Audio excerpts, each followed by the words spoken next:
ఈరోజు గ్రామీణ ప్రాంతాల్లో మనం చూసినట్లయితే భారతదేశంలో 140 కోట్ల మంది జనాభా గత 100 కోట్ల మంది ఈరోజు గ్రామీణ ప్రాంతాల్లో ఉపాధి హామీ పథకం ద్వారా మరి ప్రభుత్వ పని కల్పించి ఈరోజు గ్రామీణ ప్రాంతాల్లో పేదలు ఆడుతున్న ఆర్థిక దేవుడు ఎవరు ఉన్నారంటే అలాగే ఈరోజు ప్రభుత్వ పారదర్శక పాలనకు నాంది పలికే విధంగా రైట్ ఆఫ్ ఇన్ఫర్మేషన్ యాక్ట్ చట్టాలు తీసుకొచ్చి ఈరోజు ఒక ప్రముఖంగా మరి ఈరోజు ప్రజల యొక్క వాస్తవాలు ఈ ప్రభుత్వం ఏం చేస్తూ ఉంది ఏది చూసుకోవడం కోసం రైట్ ఆఫ్ ఇన్ఫర్మేషన్ యాక్ట్ తీసుకుంటున్నాను మన్మోహన్ సింగ్. అలాగే రైట్ ఆఫ్ ఎడ్యుకేషన్ విద్యా హక్కు చట్టాలు తీసుకొచ్చింది కూడా మన్మోహన్ సింగ్.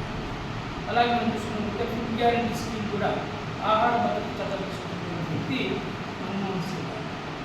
అలాగే మనం చూసుకున్నట్లయితే అనేకమైనటువంటి సంస్కరణలు అనేకమైనటువంటి చట్టాలు తీసుకొచ్చి గతంలో మరి నెహ్రూ గారు ఇందిరాగాంధీ గారు అలాగే రాజీవ్ గాంధీ గారు వాళ్ళ సరసన నిలబడిన మన భారతదేశం ఆర్థికంగా దివాలా చేసే పరిస్థితిలో ఉన్నప్పుడు ఆర్థిక మాన్యం ఏర్పడినప్పుడు అలాగే జీడిపి కూడా మరి కనిష్ట స్థాయి పడిపోయినటువంటి పరిస్థితుల్లో ఈ దేశాన్ని తన ఆర్థిక సంస్కరణలతోటి ఒక ఆర్థిక శాఖ మంత్రిగా అలాగే ఆయన స్మరించుకుంటూ ఈరోజు మన జిల్లా పార్టీ కార్యాలయంలో చిన్న సంస్మరణ సభ జరుపుకుంటా ఉన్నాం. కాబట్టి ఆయన మనందరం కూడా ఈ సందర్భంగా 2 నిమిషాలు లేచినట్లయి మౌనం పాటించుకుంటారు.